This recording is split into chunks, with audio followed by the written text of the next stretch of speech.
Hi, my name is Kasim. I wrote a book called Why Should I Talk About My Feelings? I'm a Man, and I want to read you something from the book. I hope you find it useful. Most boys and men I know have elements of abusive and coercive behavior, including myself. I mean, look how narcissistic of me to think that I can write a book about such topic. Yet, I'm not going around abusing, battering, manipulating, coercing, or causing damage to my fellow human beings. As I began off saying, with the story of the little girl in pink, I have been around babies and held little children in my hands. They are extremely innocent. They don't know anything. But something happens between a child being born and the point when we meet them, either through them committing a series of terrible acts such as murdering their family, dying by suicide, threatening, raping, abusing, manipulating, or controlling other people.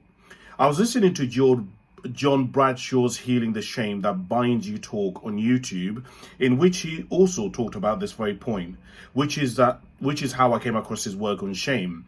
He says that as children, we enter this world full of innocence and potential, but something occurs that causes us to lose that innocence and spontaneity. This loss is a central theme in Bradshaw's work. He explains that when a person experiences deep shame, it becomes a core wound. To protect themselves from the unbearable pain of that wound, the person develops defense mechanisms, a false self, which shields them from the pain, but also prevents them from being their true authentic selves. Bradshaw further discusses how this core of shame can be so painful that the individual's true nature becomes buried.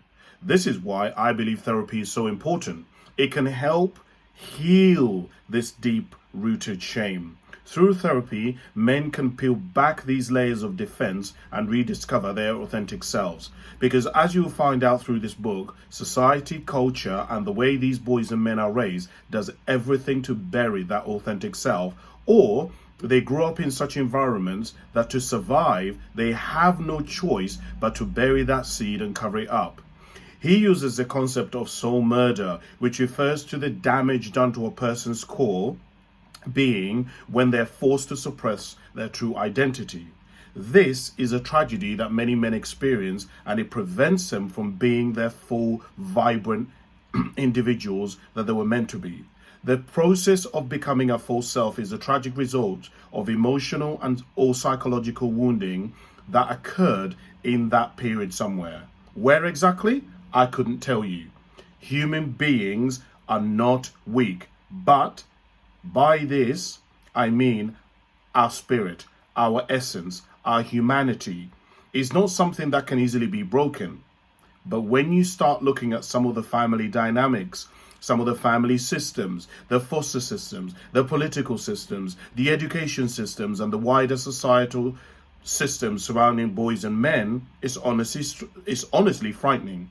Despite all the safeguarding protocols we have in place, so many boys and men slip through the cracks. They're not protected. Harm isn't prevented. And instead of the world looking after them through a trauma-informed lens, trying to understand and empathize with why they became the way that they are, we judge them. We pathologize them, slap labels on them, medicate them, or we lock them away.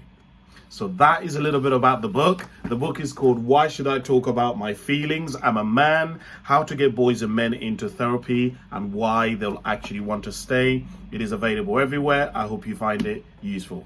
Thank you.